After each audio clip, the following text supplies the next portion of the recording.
Is the Moses narrative a ripoff of Sargon of Akkad? Find out on this episode of Ancient Egypt and the Bible.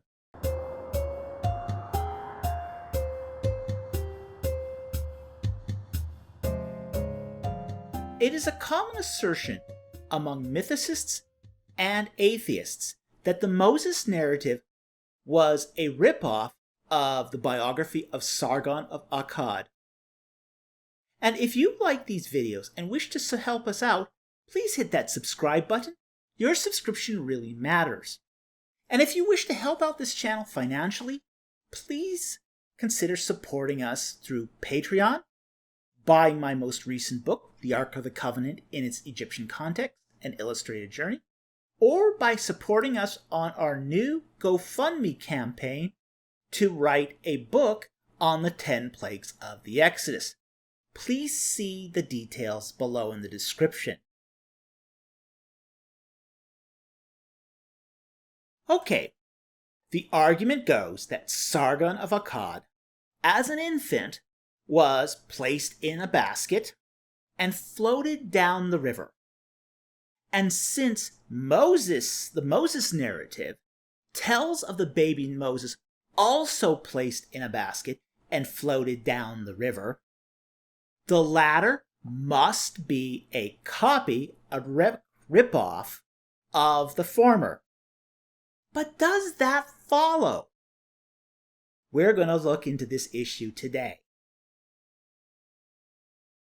Now, Sargon of Akkad was the first king of the Akkadian Empire, and his reign dates to circa 2312 to 2272 BC, while Moses' reign dates to circa 1260-1265 BC. And while there is a similarity between the two accounts, the devil is in the details. It's the little things that make historical accounts work. Whether they succeed or fail depends upon whether the details have similarities that you can sort of show that there's been a ripoff. So we have to examine the accounts in detail to see if this proposal by the mythicists holds together.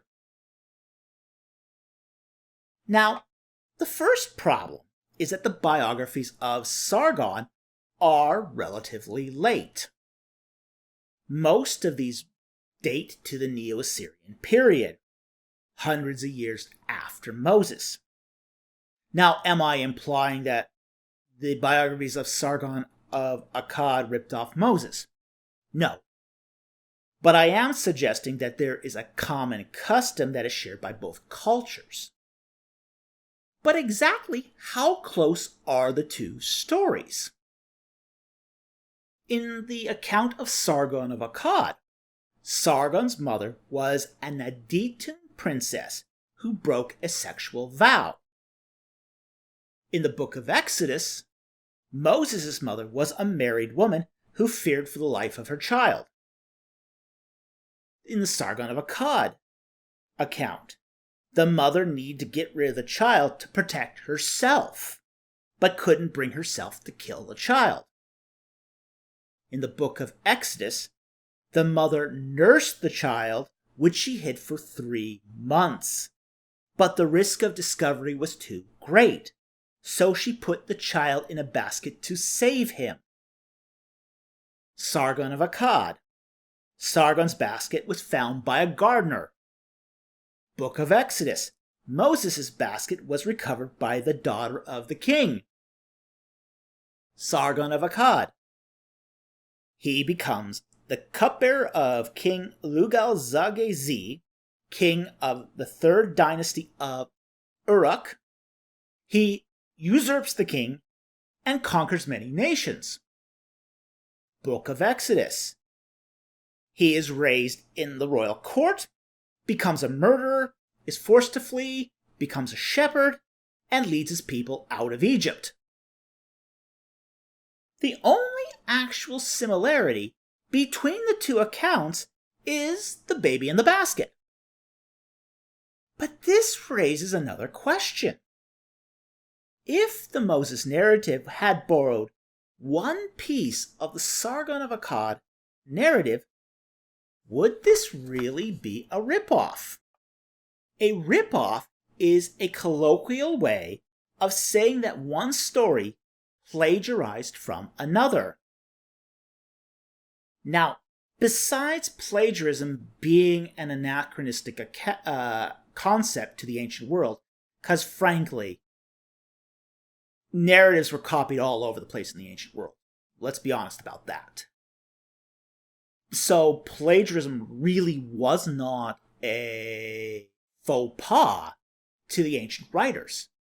It was just part of the collective culture. Nevertheless, plagiarism is a wholesale copy of the content. But referring to one element in another text isn't plagiarism. It is intertextuality. Intertextuality is how we anchor a text in reality by fixing a detail to something fixed in the culture. If I were to write a 100,000 word book and not cite a single source, that book is not really anchored in reality. If, on the other hand, I use 500 sources, that's masterful research because I have firmly anchored my text in reality. So if all the content of the Moses narrative, but the basket and the baby, is not found in Sargon of Akkad birth narrative, then the Moses narrative could be using intertextuality and is not a ripoff at all.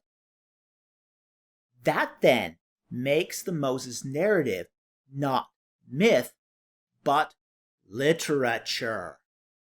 Even so, the evidence suggests that floating a child in a basket may just be a widespread cultural practice of river civilizations instead of intertextuality.